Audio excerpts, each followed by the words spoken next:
Assalamualaikum warahmatullahi wabarakatuh. Salam sejahtera untuk kita semuanya. Nah, jumpa lagi dengan saya bersama Psikologi Menjawab. Sahabat-sahabat semuanya, terima kasih untuk sahabat-sahabat yang sudah support ya channel ini dengan melakukan subscribe channel Psikologi Menjawab. Terima kasih juga untuk sahabat-sahabat yang terus mengikuti materi-materi dari Psikologi Menjawab. Nah, ini kita masih ada pada rangkaian materi ya, pengembangan organisasi.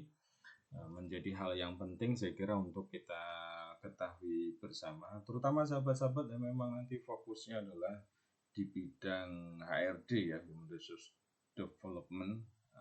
Di sana tentu akan banyak berinteraksi ya, bagaimana kemudian melakukan pengembangan organisasi, terkhusus adalah dari sisi SDM. Nah, pada bagian ini kita sampai pada dinamika konflik organisasi ya.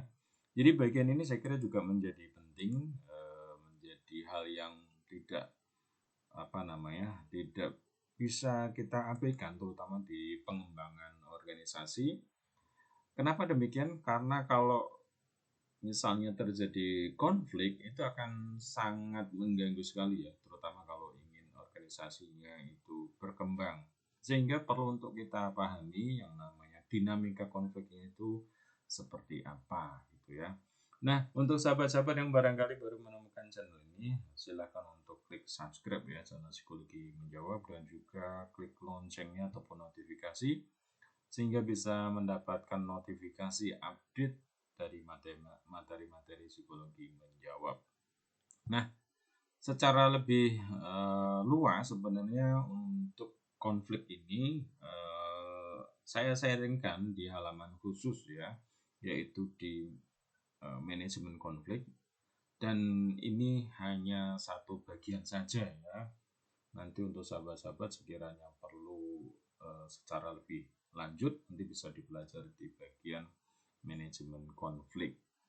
Nah, sebagaimana kita pahami, kita berada di lingkungan yang tidak semuanya itu seragam, dalam tidak semuanya sama, pasti ada perbedaan-perbedaan ya. Misalnya perbedaan latar belakang, baik itu pendidikan ataupun budaya, sosial, seperti itu. Sehingga itu akan menimbulkan yang namanya potensi ya, ada potensi terjadinya konflik di dalam organisasi. Dan juga misalnya adalah tuntutan perubahan yang di dalam organisasi, baik karena faktor internal maupun eksternal. Ini juga bisa memicu konflik, terutama misalnya ketika ada kondisi eksternal yang mengharuskan organisasi itu berubah, tetapi kemudian ditentang atau kemudian tidak mendapatkan persetujuan dari orang-orangnya. Mungkin ada sebagian manajemen yang setuju untuk berubah, tapi ada sebagian yang mungkin masih berpikir ya, ataupun masih resisten. Nah, nanti juga kita akan bahas di bagian khusus hal seperti ini, terutama kalau di level manajerial ya. Bagaimana hubungan antara kepemimpinan ya, karakteristik manajemen yang seperti apa yang kemudian support dengan perubahan, mana yang kemudian katakanlah resisten, seperti itu. Terus kemudian potensi konflik adalah realitas, sehingga yang namanya kondisi yang berbeda-beda, terus kemudian berpotensi menimbulkan pertentangan, itu nyata ya, nyata ada. Dan kemudian lingkungan yang berubah seiring perkembangan waktu, dan juga tuntutan-tuntutan, misalnya tuntutan berubah tapi yang lainnya belum support, itu real ada. Maka perlu untuk dikelola ya, bagaimana kemudian ini dimanage dengan baik agar konflik itu tidak menimbulkan persoalan yang lebih besar, misalnya mengganggu perkembangan organisasi, atau kalau kemudian organisasi punya plan untuk kemudian mencapai target macam-macam, tidak sampai kemudian mengganggu target itu. Nah, disinilah pentingnya untuk kita memahami, terutama di pengembangan organisasi, bagaimana potensi konflik yang muncul ya, terutama misalnya kalau terjadi merger, misalnya contohnya ya merger ya, perusahaan yang awalnya masing-masing memiliki identitas lalu kemudian digabung jadi satu. Nah, tentu ini ada potensi juga gitu ya, pertentangan-pertentangan, terutama kalau misalnya perusahaan A yang awal itu posisinya dia ini seorang manajer, lalu kemudian di perusahaan yang baru dia posisinya tidak manajer atau bahkan di bawahnya. Sedangkan partner dia dari perusahaan B yang sudah merger itu menduduki posisi manajer. Nah, dulu sama-sama manajer tapi sekarang kok lain. Nah, itu juga potensi ya terjadi yang namanya konflik. Nah, mungkin tidak kalau kita belajar konflik ada yang kemudian sangat kelihatan, ada yang enggak kan. Kalau kelihatan tuh mungkin misalnya bentuknya adalah langsung konfrontasi, ada pendapat langsung diserang seperti itu. Tapi bisa aja kan mungkin bentuknya adalah ketika ada mau satu target seperti itu, dia tidak menunjukkan gairah. Nah, tidak menunjukkan semangat, tidak menunjukkan kelihatannya setuju, tetapi tindakannya tidak menunjukkan persetujuan. Nah, ini sebenarnya juga adanya konflik, tapi dia tidak munculkan secara langsung. Ya. Tetapi jelas itu kemudian merugikan organisasi, sehingga kita tidak berharap seperti itu. Nah, kalau kita cermati jenis-jenis konflik yang sekiranya muncul di organisasi ya bisa sifatnya itu personal ya, misalnya tadi kalau satu orang baru terus kemudian berada di organisasi kemudian merasa bahwa ini aturannya tidak selaras dengan value-value diri gitu, atau merger dan ngerasa bahwa ini value-nya nggak sama dengan yang dulu misalnya. Nah, ini sifatnya adalah ada di dalam diri individu sendiri. Nah, kalau seperti ini ya sebenarnya yang perlu dilakukan adalah bagaimana kemudian kita melakukan pendekatan, ajak diskusi ya, terus menerus sehingga bisa menerima value dari organisasi, nilai-nilai yang ada di organisasi, perbedaan yang ada di organisasi. Nah, itu secara personal.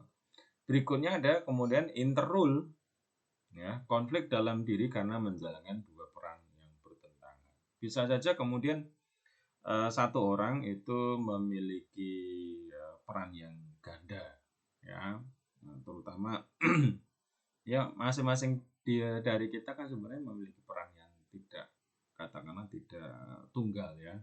Di satu tempat mungkin di rumah kita menjadi katakanlah kepala keluarga, di kantor mungkin kita jadi staf seperti itu. Nah, kalau kemudian peran yang dilakukan itu dianggap bertentangan, di sisi lain harus seperti ini, tetapi di lain dia kebingungan melakukan peran yang lain atau kemudian dianggap bertentangan, di situ yang disebut dengan interrole. Nah, atau kemudian mendapatkan dua tugas yang dia harus menghandle dua project misalnya. Ya, dua project sama-sama penting. Nah, di situ tentu akan menimbulkan konflik, menimbulkan pertentangan. Bagaimana dia menjalankan itu? Nah, di sini secara individu yang dibutuhkan adalah komitmen. Mana yang kemudian mau dilakukan? Prioritasnya yang mana? Dimensinya seperti apa? Nah, kalau dari atasan sendiri, treatmentnya adalah ini sudah handle dua project yang besar. Kira-kira mampu enggak? Kalau masih dipercayakan, kira-kira support system apa yang perlu diberikan bagi orang ini misalnya ya? Atau adakah kandidat yang lain atau orang yang lain yang bisa menghandle? Nah, itu yang kemudian juga perlu dipikirkan. Ini bagian dari manajemen ya. Konflik intrasender, konflik akibat adanya informasi yang diterima saling bertentangan. Nah, bisa juga ini saling bertentangan misalnya terutama ini di yang biasanya kebingungan ini ya, ketika posisi di tengah, mungkin di middle management ya, yang ini berhubungan dengan teman-teman yang di bawah, lalu kemudian juga keinginan instruksi atasan, dia harus menjadi penengah seperti itu. Atau bisa juga atasannya itu dua dan tidak sinkron. Nah, ini juga kadang ditemui seperti itu. Nah, di sini yang penting memang komunikasinya ya. komunikasi dengan baik, bagaimana mengklarifikasi informasi, atau kemudian kalau di dalam struktur itu bisa dibenahi bagaimana pola komunikasinya ya, bagaimana alur koordinasinya itu seperti apa, sehingga jelas keputusan di siapa itu jelas. Konflik intersender, konflik karena sejumlah pemerintahan yang saling bertentangan. Bisa juga ini karena permintaan. Kalau tadi informasinya beragam, kalau ini permintaan. Nah, itu terkait sama jenis-jenis konflik. Jenis konflik yang lain misalnya adalah intrapersonal, yaitu di dalam diri ya kita sendiri lah. Misalnya kita di satu waktu misalnya harus melakukan dua hal yang berbeda dan itu tidak bisa disinkronkan. Nah, itu jelas jadi pertentangan ya dalam diri. Atau interpersonal, itu dengan mungkin rekan kerja atau dengan teman atau ya dengan orang lain lah ya. Konflik individu dengan organisasi, misalnya ada orang-orang yang merasa tidak puas atas bonus yang diberikan atau merasa bahwa perhitungan bonusnya itu tidak adil. Nah, itu kan individu dengan organisasi ya. Atau konflik antar kelompok dalam organisasi, misalnya departemen satu dengan departemen yang lain. Bahwa misalnya departemen marketing itu dia ini merasa tanggung jawabnya itu besar. Terus kemudian departemen produksi ngerasa juga besar dan mungkin saling menonjolkan nih sampai kemudian ada mungkin dari omongan dan seterusnya. Nah, ini juga perlu untuk diidentifikasi ya, jangan sampai kemudian menggrup sendiri-sendiri dan mereka tidak menyadari bahwa sebenarnya masing-masing itu punya tugas tanggung jawab. Mereka harus melayani next prosesnya dengan baik dan semua proses yang mereka lakukan itu sebenarnya adalah demi mencapai tujuan bersama. Nah, di sini yang perlu dilakukan adalah mengumpulkan mereka semuanya untuk kemudian sharing. Kalau perlu kemudian diberikan penjelasan ya, yang benar itu seperti apa sih. Dan juga konflik antar organisasi, terutama kalau kemudian ini terjadi perebutan pasar, perebutan sumber daya, gitu ya. Dan ini hal yang sebenarnya banyak juga kita ketemu di lapangan ya. Cuman luar biasanya adalah yang mestinya itu konflik dan kemudian jadi pertentangan itu dikelola sehingga menjadi kompetisi yang bagus itu. Misalnya contohnya adalah kita banyak ketemu yang namanya produk ya, misalnya sama-sama kopi, sama-sama mie instan gitu ya. Tetapi masing-masing kemudian menonjolkan semacam istilahnya kualitasnya masing-masing, membuat produk-produk yang lebih variatif, bagian dari mengelola konflik yang ada di lapangan, tidak kemudian menyerang perusahaan yang lainnya, tetapi mereka justru berlomba-lomba ya, menggunakan kreativitas untuk kemudian bisa merebut pasar. Nah, ini hal yang menarik. Tentu bagi customer itu keuntungan kan, kita bisa memilih punya banyak varian yang tentu akan menimbulkan kepuasan tersendiri ya. Nah, ini saya kira yang kemudian juga perlu di manage sehingga ketika orang di lapangan tidak menyalahkan karena persaingannya ini, karena ini enggak. Justru kemudian karena ada persaingan itu kira-kira gimana cara untuk memenangkannya. Nah, itu ya. Nah, berikutnya lagi hal yang kemudian perlu dipahami ya, kalau kemudian kita mau mengelola konflik bagaimana kita, nah ini ilmu yang menarik ya untuk diri sendiri dan juga untuk orang lain, biasanya itu tim, untuk kemudian juga organisasi. Namanya Johari Window ya. Pertama adalah saya tahu, orang lain tahu. Nah, ini ada ruang di mana kita tahu karakteristik kita, tipe kita seperti ini. Orang juga tahu gitu ya. Dan tidak ada persoalan di sini karena orang memahami, oh memang seperti ini. Nah, yang jadi persoalan itu sebenarnya di bagian yang lain itu, yang saya tahu orang lain nggak tahu ya. Jadi orang lain akhirnya menduga-duga ya, karena semua informasi kita yang tahu, orang lain nggak tahu. Orang lain kan akhirnya curiga gitu ya, curiga kok seperti ini. Nah, disinilah pentingnya komunikasi. Ya. Terus kemudian saya tidak tahu, orang lain tahu. Nah ya, orang lain tahu misalnya kita berbuat salah, tetapi kemudian tidak mengingatkan. Kita tetap melakukan hal yang begitu terus, yang ternyata itu nggak benar ataupun salah, ya tidak sesuai dengan yang diinstruksikan. Nah orang lain kemudian memiliki pandangan yang ini orang kok nggak paham sih, ya akhirnya kan terjadi konflik. Lagi-lagi ini soal komunikasi, ya. Saya tidak tahu, orang lain tidak tahu. Nah ini juga apa namanya? Ketika ini kemudian terbongkar ya, menjadi orang lain tahu, kitanya nggak tahu gitu, ya ini akan jadi persoalan ya. Nah ini sahabat-sahabat semuanya, untuk kita pahami termasuk dalam konteks organisasi, bagaimana organisasi itu, kalau ini Johari Window itu untuk diri personal ya. Nah untuk organisasi ya perlu analisis SWOT ya, analisis SWOT, strength, weakness, opportunity dan threat. Nah, apa kelebihan, apa kekurangan, atau apa tantangan, apa hambatan-hambatannya. Dan di dalam proses kita mengelola konflik, ketika kemudian konflik itu terjadi, ini ada semacam peta penyelesaian konflik ya. Nah, yang saya berikan warna hijau ini yang mestinya dilakukan, menang-menang.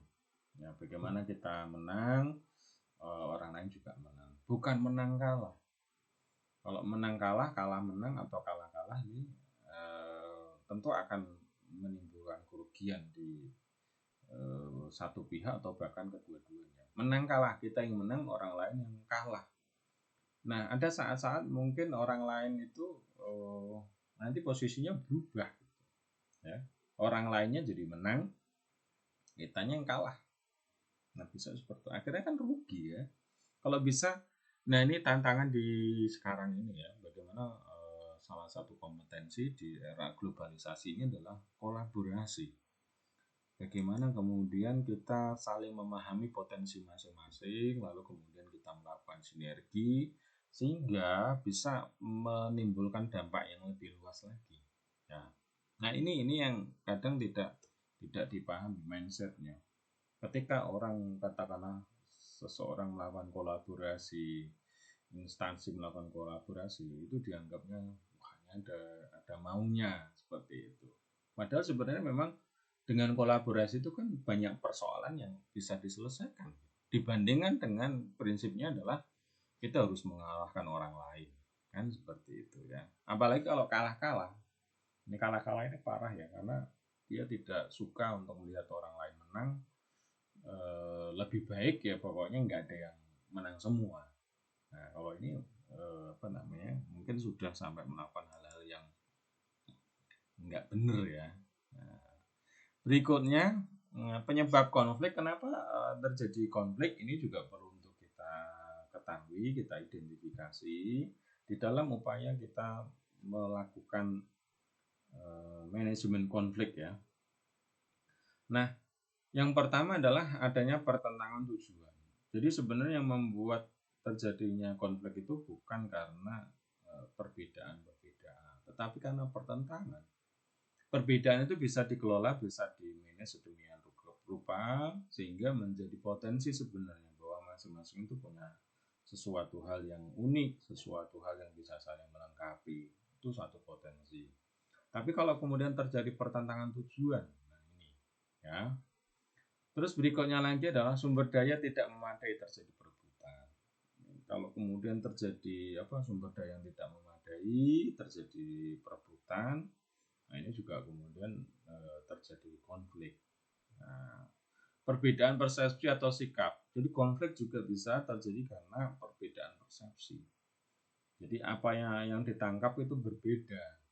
Ya, satunya memandang A, satunya menganggap B, satunya menganggap mau kerjasama, satunya ingin bersaing. Nah, makanya di sini komunikasi itu jadi hal yang penting ya. Rasa tidak puas atau perlakuan tidak adil, misalnya ada anggota ataupun karyawan merasa bahwa dia ini bonusnya dihitungnya tidak adil, dia sudah bekerja dengan serius misalnya ya. Dan ini nanti juga harus dicari secara lebih jauh lagi ya. Misalnya ngerasa bahwa tidak adil, ada nggak yang namanya Key Performance Indicator.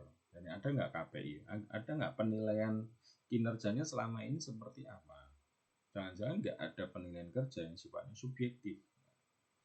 Nah, sehingga kemudian KPI penilaian itu menjadi hal yang penting untuk dilakukan. Jadi treatment manajemen secara sistem ya. Nah, berikutnya lagi ketidakjelasan aturan atau pembagian tugas. Bisa juga kemudian di sini saling menyalahkan. Kita ingat di bagian bagaimana desain dan struktur ya. Ketika kita membuat desain organisasi, terus kemudian struktur itu di sana ada tugas tanggung jawab yang kemudian memudahkan kita kalau melakukan evaluasi. Ini siapa yang mengerjakan, apa yang sudah dikerjakan, sampai sejauh mana, kalau ada kesalahan siapa yang bertanggung jawab. Nah, kalau tidak ada kejelasan pembagian tugas, ini juga akhirnya kalau ada masalah itu ayel-ayelan. Atau kemudian ini kamu yang ini, seterusnya saling menyalahkan. Sehingga penting untuk pembagian tugas dan kejelasan aturan. Ya, sehingga benar-benar kalau kemudian salah itu ya semua diperlakukan sama, tidak kemudian secara subjektif. Nah, berikutnya lagi yang tidak kalah penting adalah manajemen konflik itu sendiri. Karena apa? Karena potensi terjadi konflik itu selalu ada. Ya, karena perbedaan-perbedaan yang kemudian berpotensi menimbulkan pertentangan, dan pertentangan itu terjadi konflik ya. Kemunculan konflik akan menghambat pencapaian tujuan organisasi. Jelas ini akan menghambat. Ya, terutama misalnya ini ada kasus dan mungkin sudah saya ceritakan juga di manajemen konflik. Ada perusahaan yang besar, awalnya itu ya didirikan beberapa orang ya, dan kemudian terjadi konflik sampai kemudian masuk ke pengadilan. Dan tahukah yang terjadi? Ya selama konflik itu perusahaan ini tidak diizinkan untuk beroperasi. Akhirnya banyak karyawan yang terbengkalai, karyawan yang kemudian tidak jelas kan siapa yang ini, karena kepemilikannya masih dalam sengketa. Dan sudah sekian tahun, seandainya kemudian itu digunakan untuk bekerja menghasilkan, nah tentu sudah banyak keuntungan. Tetapi karena banyak konflik terforsir, nah, jadi ada juga sampai kemudian pecah ya, dan itu jelas merugikan ya. Dan ada juga kemudian berkonflik dengan pihak eksternal ya, akhirnya fokus terforsir ke pihak eksternal itu. Disinilah sahabat-sahabat semuanya, konflik itu perlu dimanage sehingga jangan sampai lah terjadi konflik, sehingga kemudian tetap bisa fokus di dalam mencapai tujuan organisasi. Konflik memunculkan perpecahan, ya ada potensi untuk kemudian perpecahan ya, jelas itu. Kerugian akibat konflik bukan hanya pada organisasi tapi juga anggota di dalamnya. Nah ini yang kadang mungkin entah dipikirkan atau tidak, tapi yang jelas semestinya top manajemen ya, siapa aja yang berkonflik itu memahami bahwa dampak dari konflik itu bukan hanya ke diri sendiri, tetapi ada orang lain, karyawan kalau itu di perusahaan, dan di belakangnya karyawan itu ada keluarga mereka, ada anak, mungkin ada istri, ada suami, ada kerabat-kerabatnya lagi, dan seterusnya. Dan tentu di situ persoalannya kan semakin besar lagi. Ya mungkin mestinya anaknya mau sekolah, gajinya udah ditata buat ke sana, tapi kemudian karena ada konflik tidak bekerja, atau kemudian di PHK, atau kemudian statusnya itu masih karyawan di situ tetapi banyak hak-haknya belum ditunaikan, belum didapatkan, seperti itu ya, karena terjadi konflik, mau keluar juga masih kebingungan. Nah ini tentu jadi hal yang perlu untuk kita hindari lah ya. Nah berikutnya lagi bentuk penyelesaian konflik. Bagaimana kemudian menyelesaikan konflik? Ya tentu hal yang bagus itu adalah kita mengidentifikasi ya potensi-potensi yang ada, jangan sampai kemudian muncul terjadi konflik. konflik. Kalau ada indikasi muncul konflik, langsung segera ditangani. Nah, itu yang ideal kan seperti itu. Nah, kalau kemudian sudah terjadi, nah ini seperti apa?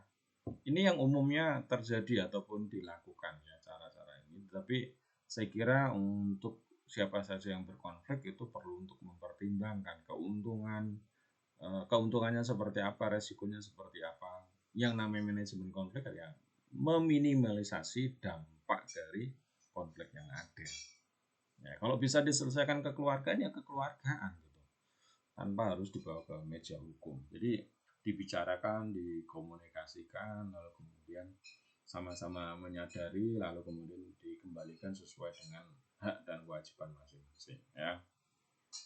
Nah, kalau tidak bisa, umumnya adalah ke jalur hukum. Ini masuk ke apa namanya? Mungkin sengketa gitu ya, sampai ke pengadilan, terus kemudian sama-sama adu, istilahnya apa? Barang bukti di situ.